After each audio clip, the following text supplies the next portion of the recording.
Hello, I'm Lise Colucci, and I'm one of the life coaches at queenbeing.com, where we help you to discover, understand, and overcome narcissistic abuse in toxic relationships. Hello, Vicki and me. How are you today? Let's see. We're going to talk today about emotional intelligence. So, before we get started, if you have anything that you need, any information, any need for support from dealing with a narcissistic person and narcissistic abuse, head over to queenbeing.com, where we have all the information. And if you need any coaching, head over there as well. That's where all the info is on how to find coaching. If you need information on group coaching, check out the main comments or the main description of every video. There is a link to group coaching there. So let's get started with talking about emotional intelligence. Okay. Hi, Angela. Hello, Jana. All right. What is it? What is emotional intelligence? So this came up today in group. Somebody was asking about it and somebody else was talking about it. And it just so happened that I just finished a conversation about it with someone in my own life. So I figured, why not talk about it here? Okay. Well, emotional intelligence. Basically, I'm going to read you the definition of how it's defined. The capacity to be aware of, express, and act upon emotions, and handle interpersonal relationships judiciously and empathically. All right. So there's a whole lot of points about self-awareness, about emotional intelligence that we can look at for, like, what is it? What are you looking for? What are you wanting in yourself? What are you trying to grow in yourself? It's not something you either have or you don't have. It's something that you can grow and create more and more intelligence, more and more emotional awareness, intelligence, whatever you want to call it. Okay. And it's also something, as we read through this, just reading that description, you can hear how a narcissist lacks emotional intelligence, correct? Because the very nature of the way they relate to people does not allow for them to handle interpersonal relationships judiciously and with empathy, right? So what we're talking about here is not a narcissist. We're talking about that they would absolutely lack emotional intelligence. There isn't any way to gain it without empathy and treating people judiciously. So this is about us and gaining more of a way to live your life so that you can achieve this emotional intelligence and be free from all the other well, let's just talk. Okay. Anyone have anything they want to add to it? Go ahead, or ask any questions you want as well. We're a small crowd here today, so it's going to be quiet. It's going to be me talking, unless you guys join me. All right. So self-awareness. Number one, self-awareness. It takes self-awareness to be able to know what it is you're looking at in the first place within yourself, right? You can't, if you don't know you do something and you're not aware of the way the things that you do affect other people and affect the world around you and affect your own life and how you perceive and handle your own emotions in your own life, then you're not able to start acting with emotional intelligence. So self-awareness is huge. What are we saying? Is ghosting part of this? Silent treatment from narcissists. Are narcs able to fake emotional intelligence? Yes, you can learn all the words that it takes to act self-aware. For instance, techniques for nonviolent communication are fabulous if they're applied with the intent to not harm another person and to actually be loving and caring in a situation when you feel like you don't have the emotional tools to handle it. So if things are escalating, someone who is applying techniques of this kind might say something like, "I hear you. I understand. That must be really hard," but they'll say it in a way that's like say someone's just having a really bad day and they are completely out of their head and they're not communicating really well. And you need to de-escalate this so you can have a conversation, or you would like to de-escalate it. So there can be a conversation and try and help the person and so they can help themselves. And so you're not getting into it with them. And you might say, "Wow, that sounds like it was really hard." It's really hard. What's that like for you? Right? You're empathizing and you actually care. What's that like for you? That sounds really hard. Now, a narcissist will take that and they'll learn those terms and they'll go, that must be really hard. And that's supposed to end it. So they don't have to deal with your emotional anything. And you're supposed to then give them all the focus and attention once again and not have your feelings or emotions. So by them acknowledging something in a way that sounds like emotional intelligence that's how they use it. So yes, they can covertly get in there and understand these terms, and these, like everything we're talking about here, can be learned.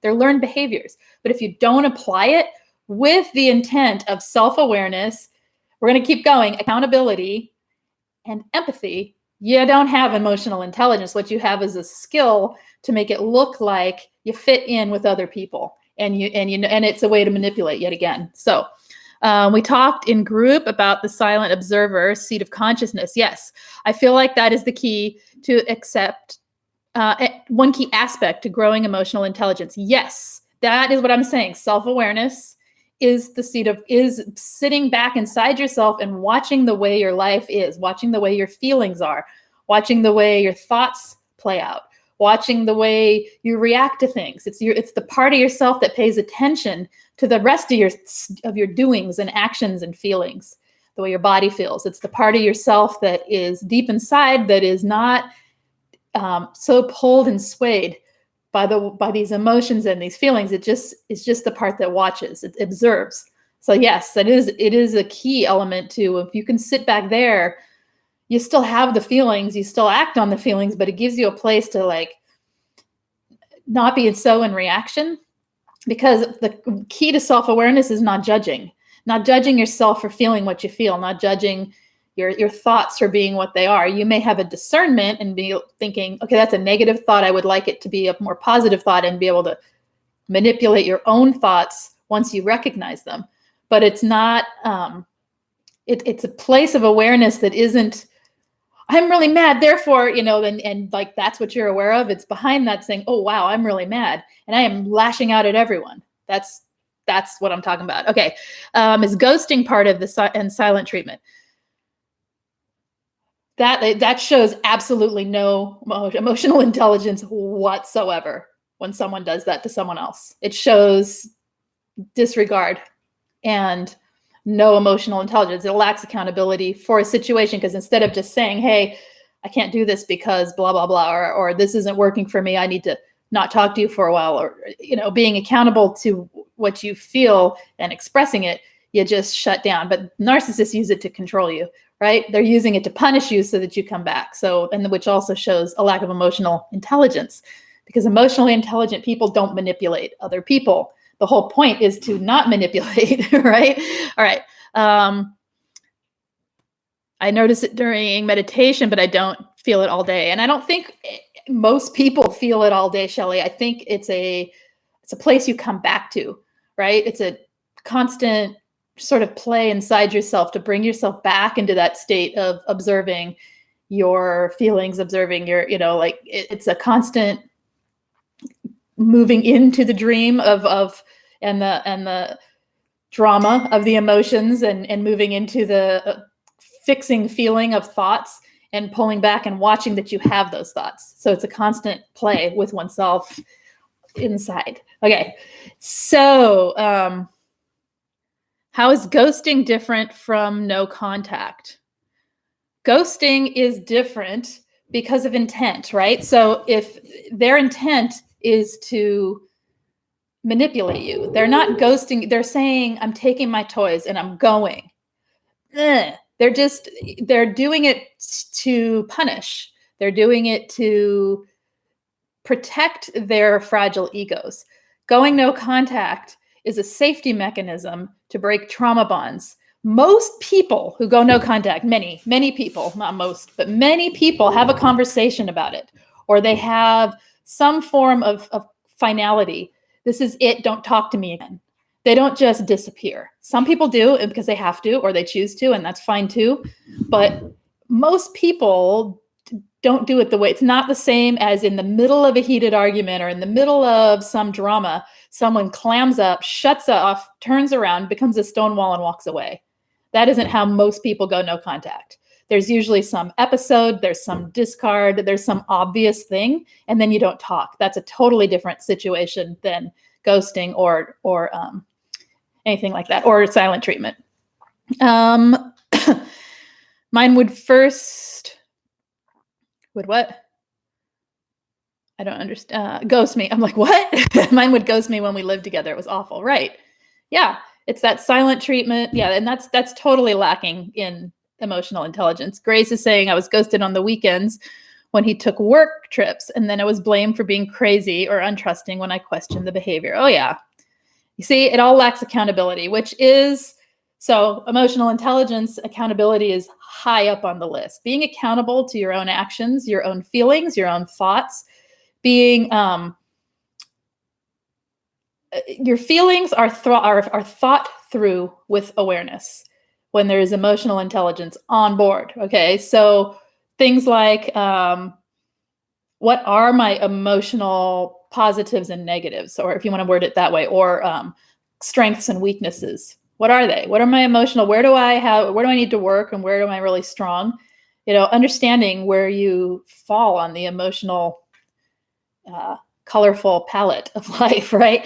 And how is my mood affecting my decisions? So these are some questions you might ask yourself if you are working on having more awareness of your feelings and control of the thoughts around the feelings. Because you know what happens? You have a feeling, and then the thoughts take over, and then it spins out of control, and you don't know what to do. So to work toward a more emotionally intelligent lifestyle, you might start asking yourself questions around the feelings. How is my mood right now affecting my decision making? How is it affecting my reaction and experience with other people? How is it affecting everything around me? All right. And it's not with judgment that you answer. It's just a simple matter of fact. Oh, I'm feeling pretty closed off. That could be why the day is feeling like this. Okay, that makes sense. It's not like you have to think, oh, that's bad, I shouldn't feel this. We want to avoid. Emotional intelligence lacks judgment of self. It's simply aware. It's aware of what's going on. It may have discernment of what it wishes to, like you may wish to have something differently. That's different than judging and placing blame and shame on oneself. Okay. So, and also what is going on a deeper level. So when you're having an emotion, I talk about this all the time. What are the beliefs around it? What are the beliefs that are guiding that feeling? Which are also thoughts, but they're deeper than that. They're beliefs. What are those beliefs? And how, if they're negative, limiting beliefs, how can I change those beliefs so that when I have this emotion, I'm not affected on this level, right? So that's a way of working toward emotional intelligence. And you can see how that, like a narcissist could never do that. There's just no way. It takes so much self-awareness and so much willingness to change, which is another point, willingness to change. The openness to make change in your life. That is the key to healing, my friends. If you are not open to making changes, this healing journey is going to be hard. Okay, it's hard enough. So open up to yourself and be willing to make the changes needed in your own life. That's not to say there's something wrong with you and you need to change. What I mean is be open to the fact that life is change, and that growth is change, and evolution of self is change. And so if you are closed and afraid of change, afraid of anything new, then it's going to limit you, and it's going to not allow you to reach your level of emotional intelligence that you are fully capable of reaching. All right. So you guys are quiet today. Anything else? Did I miss anything? I don't think so. Okay. So what else?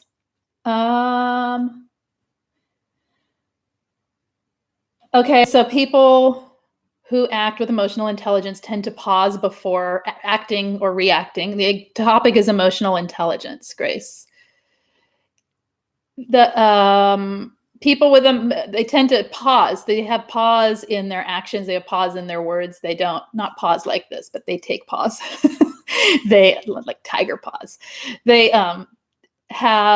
they allow for some space between something happening and their reaction to it, so that they take time to ask the questions that they need to ask themselves about why they're reacting to the thing, and actually can come up with an answer that isn't one like knee-jerk reaction to an emotional response. You have a trigger, you got to slow down, right? And not long enough to respond to the world around you outside of feeling triggered.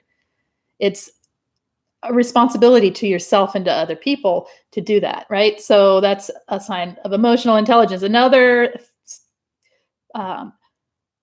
idea here is, let's see, your thoughts. Your thoughts are less on their own one-track train going fast to nowhere or the spinning wheel of overthinking. And they are more thought about. They're more, how did I word it here? They are less taken over and more controlled. So we can control our thoughts. Okay, emotions, not so much. They are what they are, and we feel them and we process them and we let them move through us. With our thoughts, the thoughts that attach to those emotions in particular, we can have some level of control over. And that is why people are always saying when you have perseverating thoughts to less knee-jerk. When you have these perseverating thoughts, you find something else to focus on. You use techniques to come back into the room, to come back into the present moment. Mindfulness is huge. Having a mindfulness practice in your life can help you with the thoughts running out of control.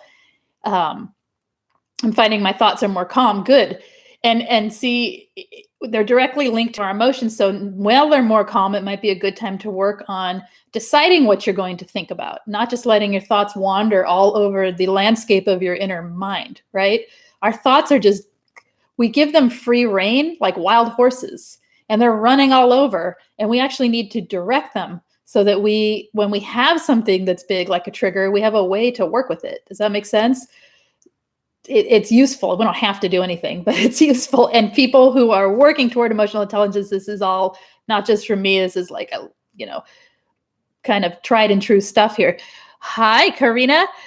So let's see.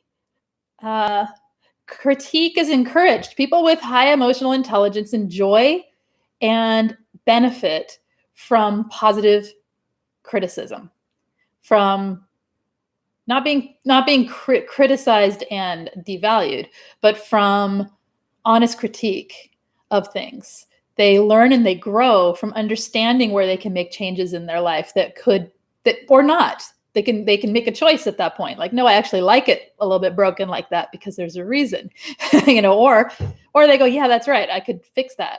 I could work on that piece of myself or my work or my, all across life. People who are unable to take criticism do not have a very high level of emotional intelligence. Think of a narcissist, right? They can't take even the tiniest criticism without flipping the script. So flipping the script would be a sign of not being able to take criticism and not being able to take critique. Somebody that isn't in a total emotional reaction, but is able to listen and make adjustments should they choose, is somebody that is working with their own emotional intelligence. So, okay. Happy Parasite-Free Monday, 150 days no contact. You are getting there, Daniel. Excellent. Hi, Thought Continuum. Hi, Daniel. Hi, Christy. Hi, Martha and Karina and Shelly and Angela. Okay. So also with emotional intelligence, authenticity of thought and feeling are present.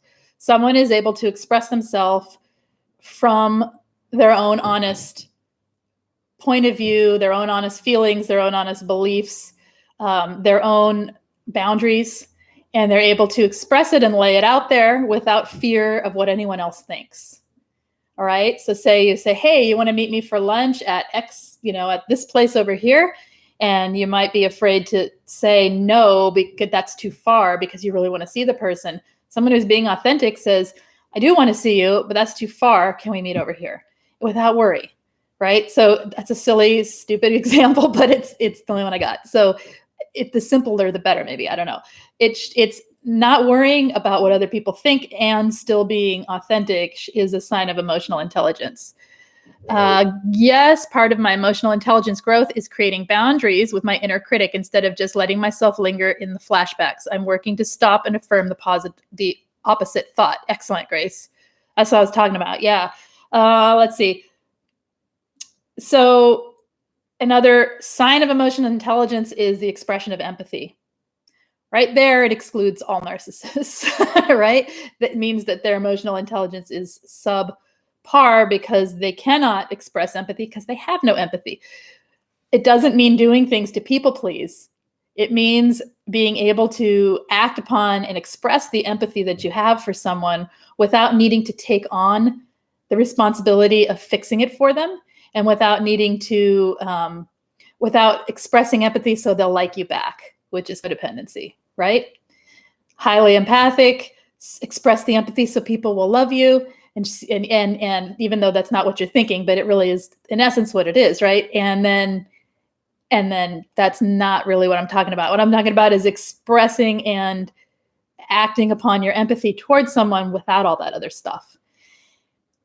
What does this say here? A sign of emotional intelligence is someone with the ability to praise and uplift others. Not for gain, not for manipulation. It's all about intent, right? And you don't know someone else's intent, but what we're talking about here more is looking at ourselves. Am I building someone else up because I really want them to succeed? Because I like seeing people succeed. I like seeing people achieve in their life. Or am I building them up so that I'll have a gain, right? That's what we're asking ourselves to build our own emotional intelligence. This isn't really about looking for it in other people. It's about finding it in yourself because everybody can grow it, right? And grow it. All right. Let's see. People with emotional intelligence apologize and they mean it. And then they strive to come to some sort of understanding, compromise, or change that is an action based on that apology. They don't necessarily apologize for everything. I'm sorry. That would be fawning. They're not fawning. They're actually apologetic for something that they did that caused somebody else a disturbance. And a sentence, then that's it. And it can end there. And from there, they can let go. They're going to let go and move on. It's like letting go and moving on is another sign of emotional intelligence because you're not getting stuck in the past. You're being in the moment and you're living with the present time, moving forward. And you're not beating yourself up or self-criticizing or judging, right? And honoring commitments, that's another sign of emotional intelligence. Okay. Being able, we talked about this in the beginning with the seat of consciousness that was it Shelley was talking about, which basically being the observing self-awareness. When you are a person who has the ability to be self-aware, which we all do, right? And you grow that, you can then sit back enough to watch for red flags. To me, that is a narcissistic abuse survivor's one of the biggest tools we have in our tool belt for keeping ourselves safe in the future. You cannot become narc-proof. There's no such thing because narcissistic people exist. It's not like people aren't going to see you and because they have narcissistic tendencies, right? Narcissistic people try to talk to whoever they feel like talking to, just like anyone else does. So, but keeping yourself safe from it in the future doesn't mean thinking everyone's a narcissist and acting on hypervigilance. It's about sitting back from your own experience of a situation enough to watch for red flags. Does that make sense? Hi, Suzanne. Meaning the difference between that and hypervigilance would be, say you have a new friend and you really like this friend and they're really fun and they're really attractive and you're just swept away and you're so happy and they're just great and you're missing the red flags. So there's one thing. You're missing even looking for red flags because you're wrapped up in your own emotions. That's having no self-awareness, right? Having hypervigilance over it means you don't trust them. They're too good looking. They're too nice. They're too this. They're too that. Always looking, always seeing red flags in every move they make, questioning and second guessing their intent when they haven't done anything to prove any, like maybe they do one little thing, like they don't say good morning at 10, they say it at 10:45.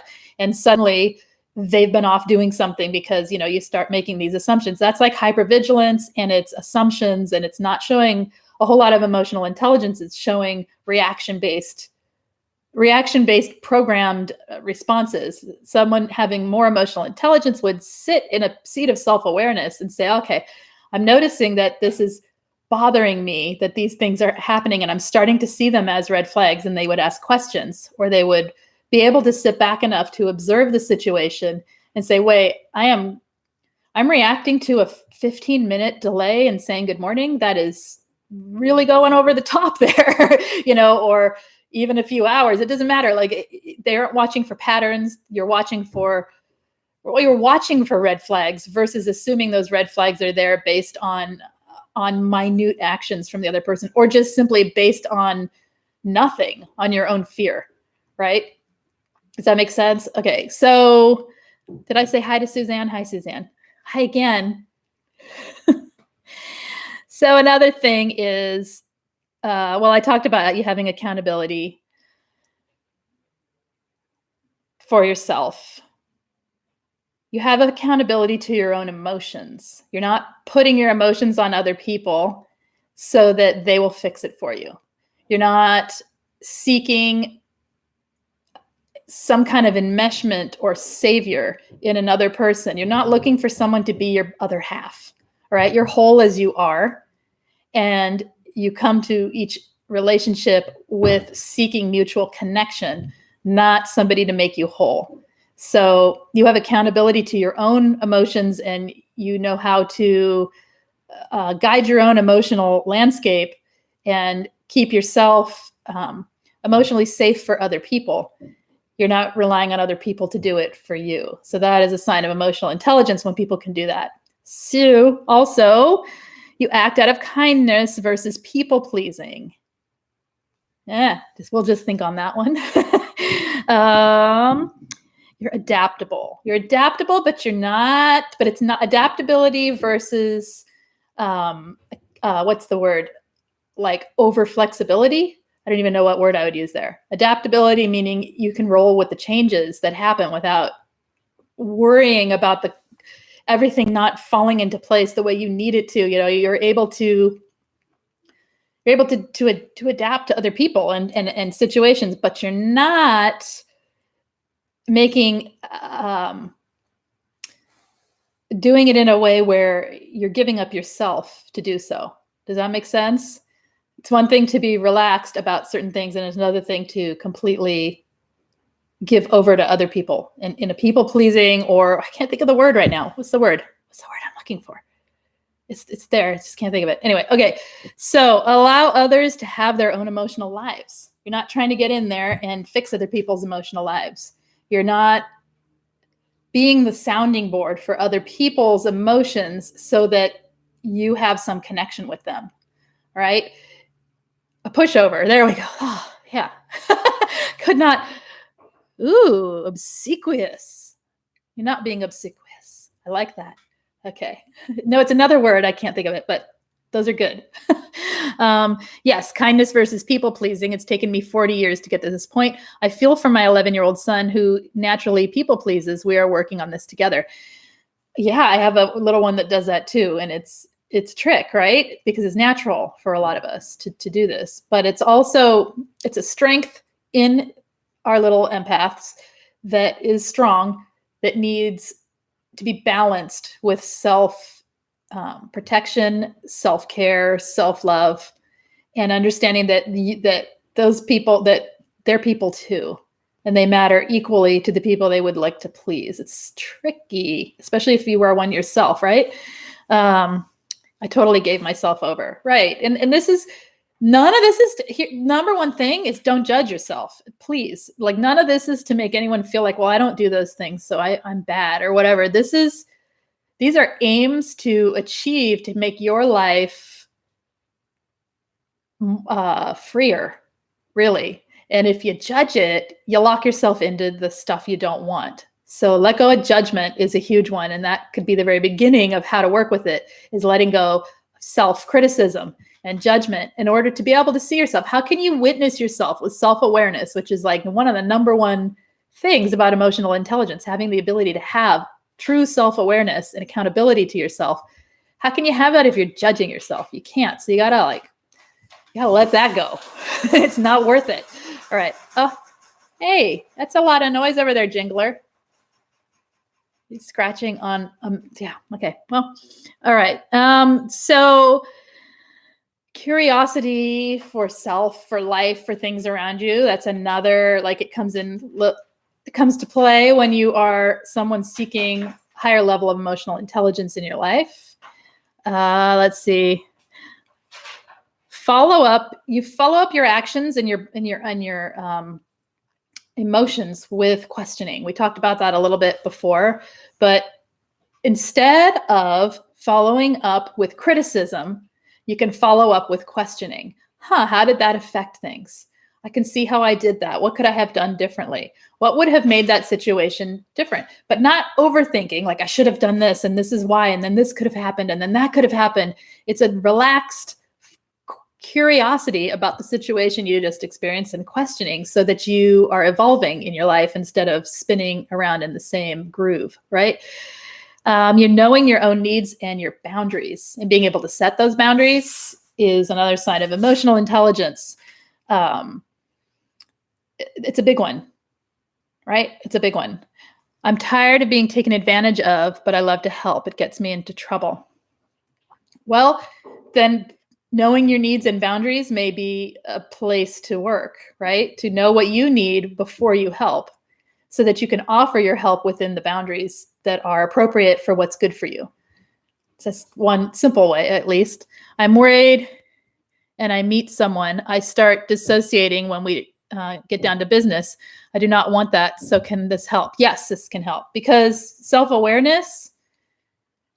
self-awareness and sitting back and watching how you are responding to someone and how someone is responding to you. You're not just, self-awareness is not awareness of the other person only. Self-awareness takes in self first. I feel anxious around this person. I'm feeling anxious right now. I wonder why. I wonder what that's about. We start questioning. I wonder how this is affecting my decision-making around this person. I wonder, but you're also watching the other person for red flags. You're sitting in self-awareness. You're not judging what you feel about yourself. You're just noticing. You're noticing that, I get your actions. I get silly around this person. Whatever. And you're noticing all these things. You're connecting with yourself. You say you want real connection. It starts with you. Your real connection starts with your connection to yourself, which is underneath all your feelings. It's behind all of this self-judging, all these beliefs, it's not our psychology. Connection with yourself is not connection to understanding your psychology. It's being present to the psychology, to the emotions, to the physical body, to life outside your body. That connection, once you are able to sit there, you connect with people so easily. I'm telling you. I'm trying to find words to describe what is very difficult to describe with words, but because you're not connecting from need, you're connecting from experience of living this life on this planet together, right? Totally different than the connection of grasping, codependency, enmeshment, all of that. All right. Hi, Jack. All right. So some ways to work with gaining emotional intelligence. I only have a few points here. This could go on and on. We could have them, depends on the level of discussion you guys want to have. But what are we saying here? Okay. All right. We're talking about emotional intelligence, Jack. So self-awareness, we talked about that. Self-awareness, it's the key, right?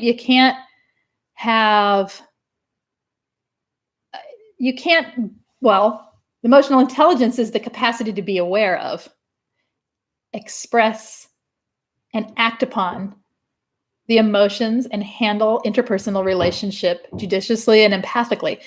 So you can't do that without the self-awareness. So it's number one. Self-awareness, though, without judging what you're doing, what you're feeling, and or the BS that you see that you do, right?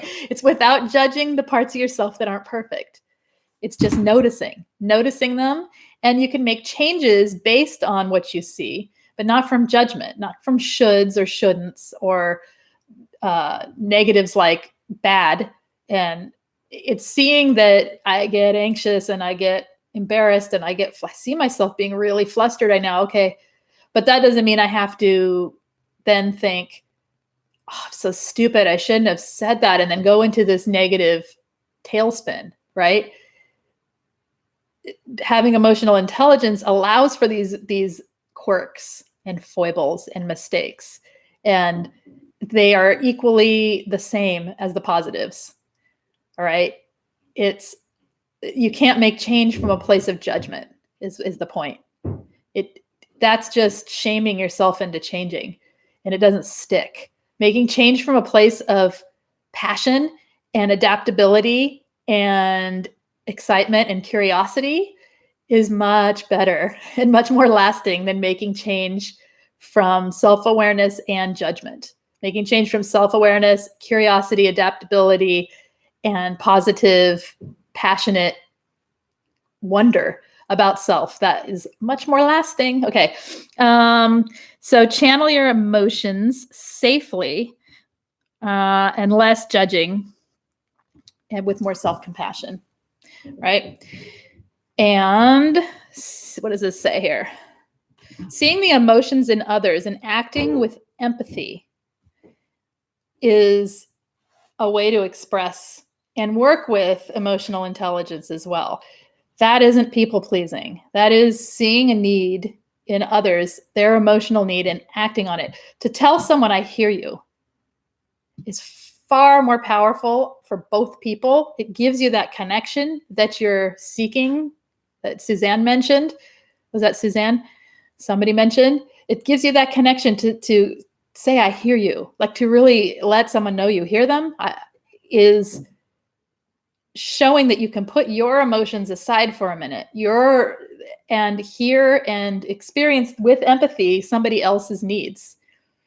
Completely different than trying to get in there and fix their life and trying to affect a bunch of change on somebody else and taking credit for and doing for the other person what they need to be doing for themselves. But to say, I hear you, and to validate somebody is a way to work with emotional intelligence. That's what I think. All right. I think it helps to notice a physical sensation one feels in a particular situation, to get in touch with the feeling, and then the consciousness behind the feeling. It certainly does. I think that I've left out being aware of your physical body here a lot, but watching your posture, paying attention to your posture without judgment, paying attention to your physical sensations of your body, paying attention to the fidgeting you do with your body, finding where in your body an emotion is being felt. Like we feel emotions in our body. That can help you to self-awareness. That's a lot less judging too, because it's just a sensation. I mean, you might judge good or bad based on whether the feeling is good or bad. But especially when you get in touch intentionally with a what did you say, with the sensation one feels, you can hopefully, teeth grinding and clenching, right? You noticing those things about yourself. Now that might be something you don't want to think judgmentally, but it might not be healthy for your jaw or teeth. Therefore, you might wish to find some mindfulness around it, right? And relax your jaw every time you can without judging. What's the matter with me? Why can't I stop? Right? We all have things we do. My toes, like I just laugh because my toes are always in reaction to everything I'm feeling. Like they're going to help. Like my toes are going to fix it. They're going to make it all better. I do the jaw thing too in my sleep. I can't help it. Do it all the time. But the judging of it is what gets in our way of self-awareness, right? The noticing of it, it just is. It is what we do. And then we can relax it a little better. If we're judging it, then we're actually making more stress and anxiety that can actually make it worse. So, all right.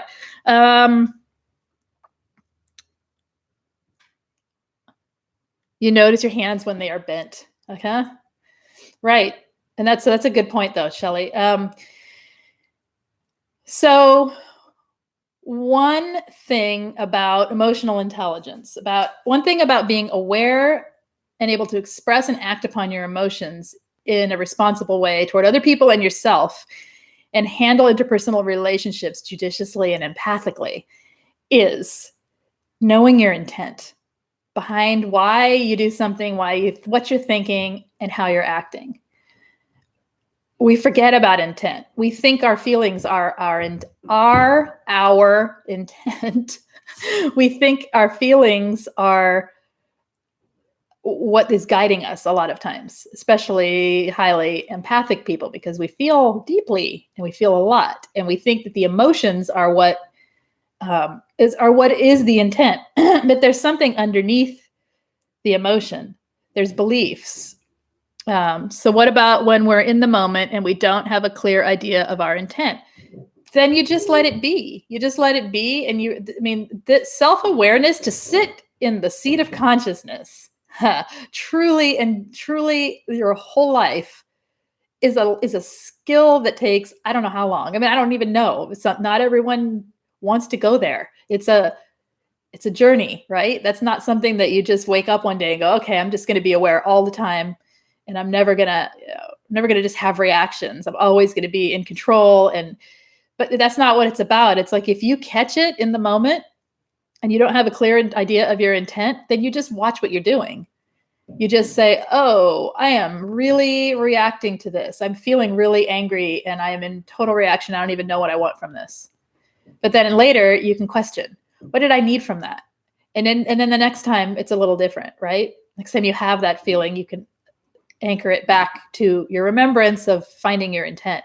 Finding your intent can be, right? It takes time. We don't know our intent all the time. We don't know why we're sitting here talking today. We don't know. You don't know my intent. I don't know your intent, right? My intent is to inform and help people. But what else, right? What else is behind it? You got to question and ask. So I don't think it is an in the moment thing. I think it is an after the fact thing.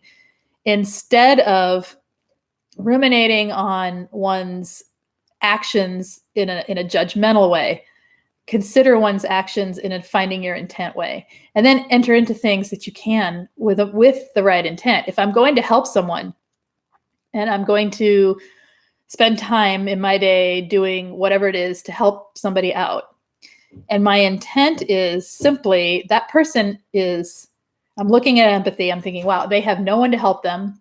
I've got 1 hour, I can give that hour. My intent is to get the job done, so that they need this done, and it's going to take 40 minutes. And my intent is to use those 40 minutes to get that thing done so that person has some help, and that's it. All right. The benefit is, yeah, I get a plus out of it. It's nice to help people, but the intent behind it is just to get the thing done. Now, if I go into that and my intent truly is, then they're going to like me. Then they're going to owe me. Then they're going to whatever. Then it'll look good if I do this. I should do that because it's selfish not to. Those are not the intents I want to employ my empathy with, right? I want to use my empathy in ways that are a little less manipulative. And it happens, and then you catch yourself in the middle of it and like, wow, I really did want their attention. Okay, that's okay. At least I know, right? But yeah. So, okay. So that's all I got, guys. That's all I got on emotional intelligence today. We're almost at an hour here. So anybody want to talk about anything else or have any questions, let me know. Also, I didn't say in the beginning, but if you would like text notifications of my going live, text me at 33222. Put the word Lise Live, LISELIVE, hit send, and I will send you a text prior to going live. Anything else anyone has for today before I head out of here? Y'all are so quiet on Monday. Okay. What's helpful in the school classroom? I don't know what you mean. Okay, I don't know. All right. Emotional intelligence. It is, yeah, because you got to keep it keeps your distance from the emotional space of other people. Does that make sense?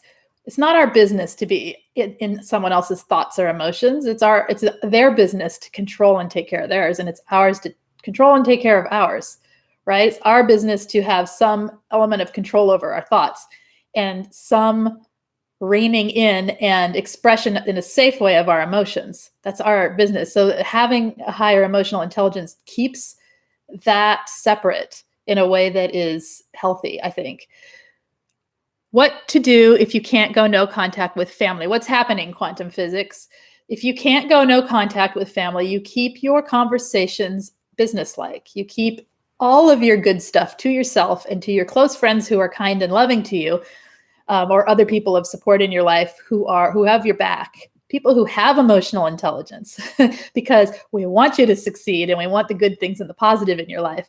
You keep your good for them, right? You don't share positives, because the toxic family will use them to turn them on you and completely steal your thunder, knock you off the pedestal to the ground, all that stuff, right? It'll be the other shoe that drops.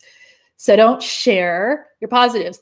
Don't go to them for support for negatives. Things that you need support for, find supportive people. So basically, you deal with them as they are. They are toxic. They are non-supportive. They're selfish. They're self-centered, and they are not there for you. Okay? Sad as that is, that's what toxic family is, right?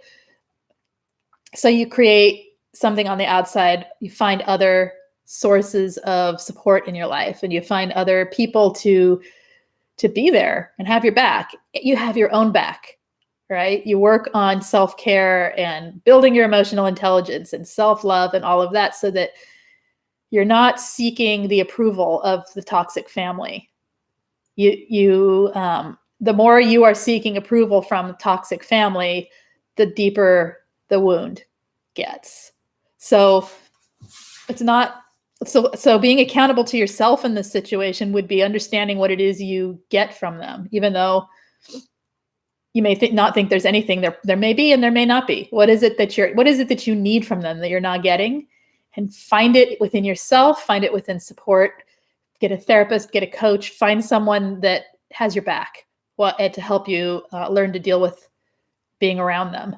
So you're not going to them for it, because it happens a lot. Like, you really want to tell someone something, and so you'll run to the toxic family because you should be able to do that, and then they just, pull the rug out from under you, and you feel worse, and then the thing that was good or negative just becomes bad. So, okay.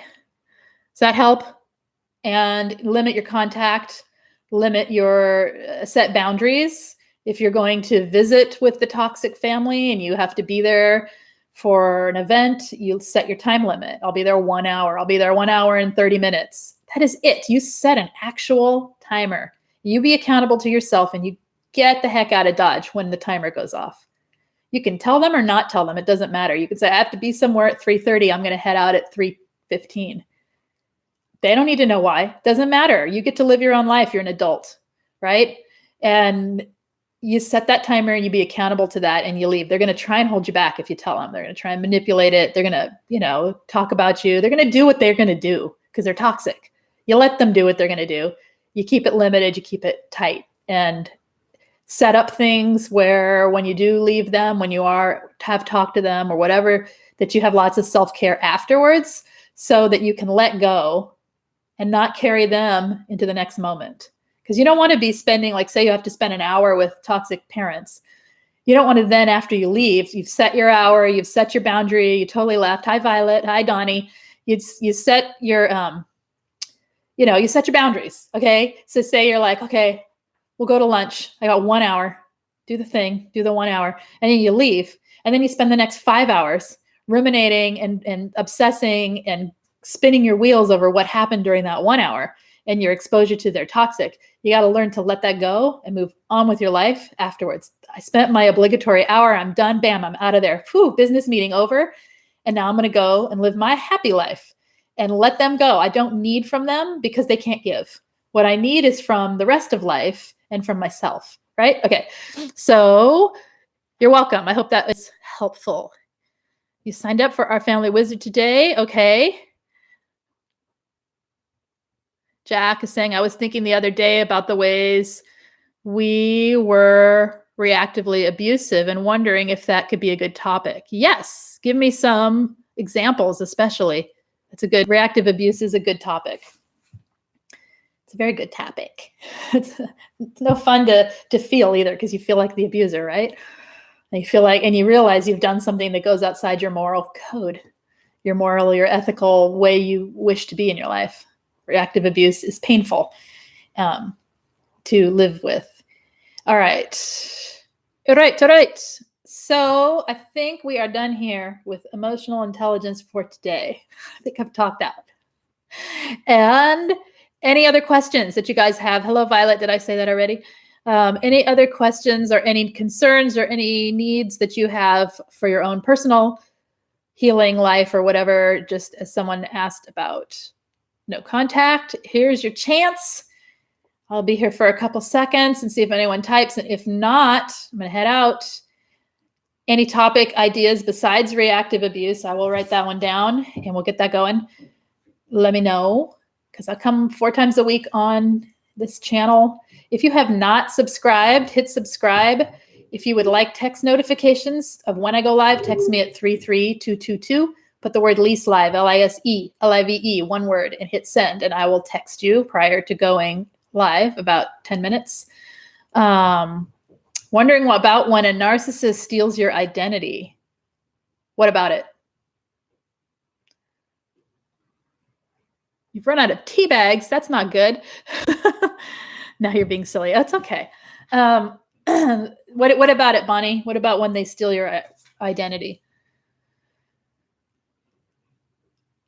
They do it.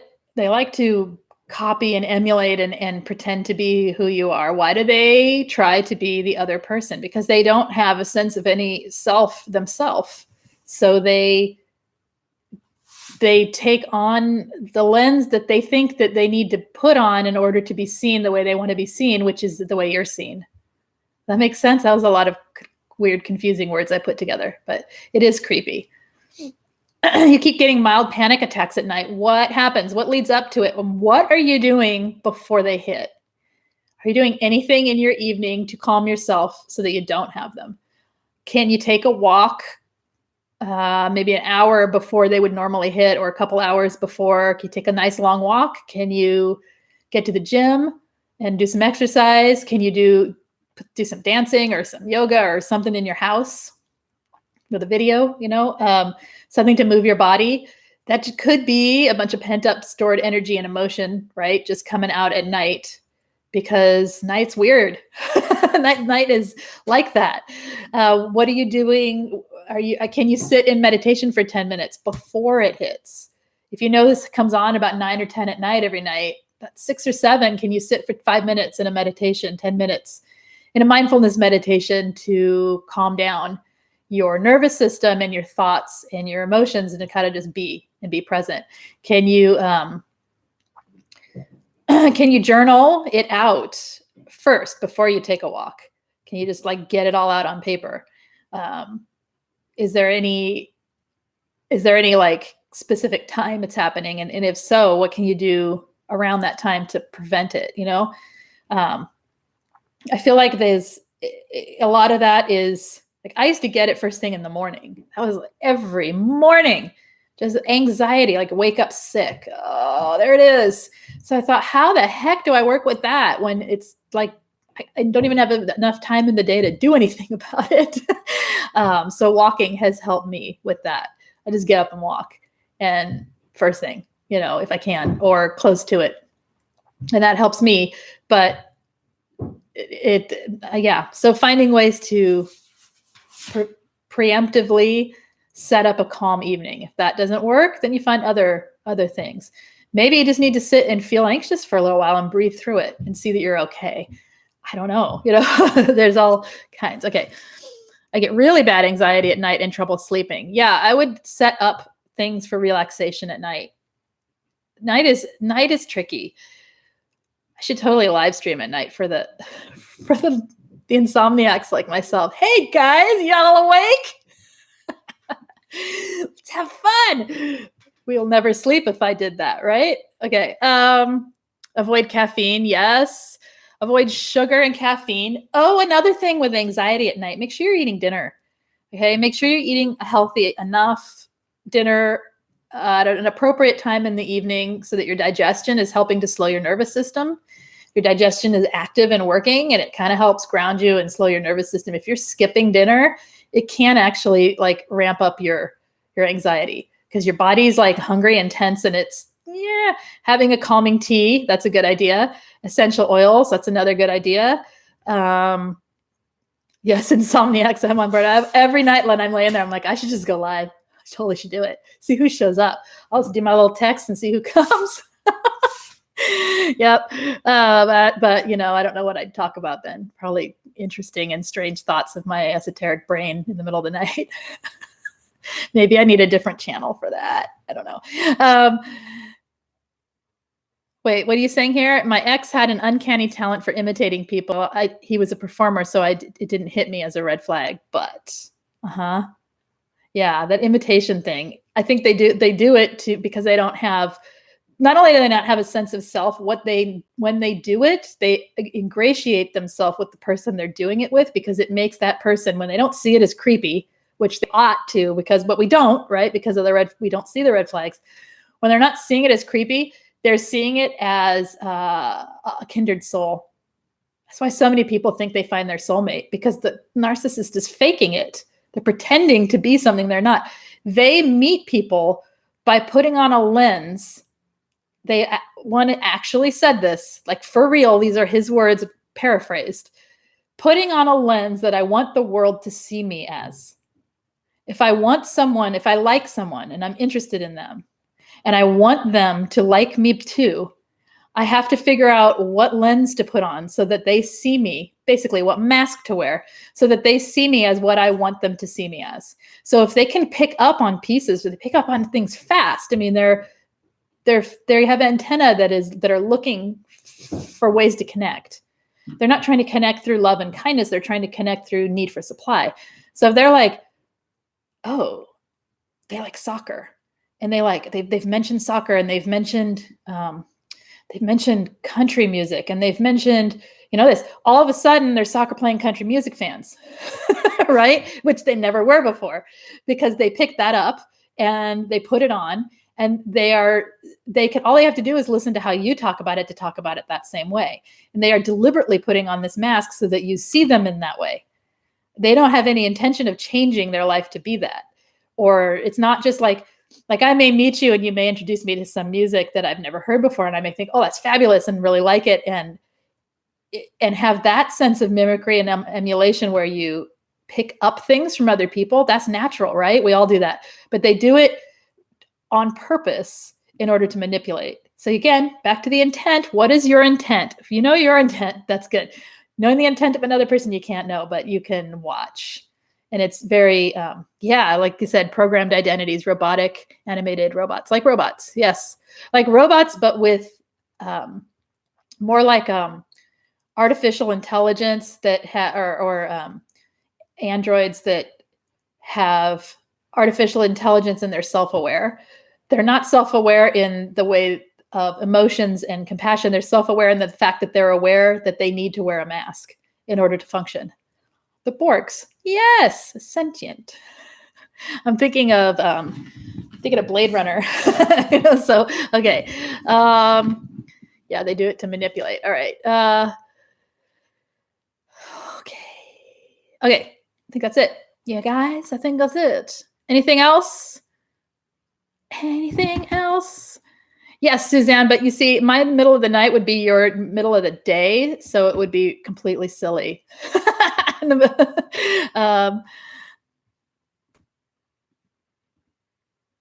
Mine's intent was to find someone who would support him. Definitely a personal choice based on beliefs. It's quantum physics, but the book, The Power of Now by Eckhart Tolle, has been life-changing for me with my anxiety. I think that is an excellent book for things like that. I just finished reading, or I'm in the middle, almost done reading, Untethered Soul. I can't think of the guy's name who wrote it. It's fantastic for this topic today. It really is. It's really good. It's a little challenging to pick up all the concepts and apply them, but it's a really amazing, life-changing, or thought-provoking, and I really like it. So, okay. All right, my friends, it's time for me to head out. So I'll see you tomorrow. What did we say to talk about? Reactive abuse. And there was one other thing. Reactive abuse and, see what happens when I don't write it down? Reactive abuse and something. Now I got to go through and figure it out. Michael Singer. Thank you, Christy. Yes, that's it. Good book, right? If you've read it, super good. Super good. I want to start a book. I want to start just a Facebook group or something just to discuss that book. Just to discuss how to work, how are people working with it and the ideas. And yeah, anyway.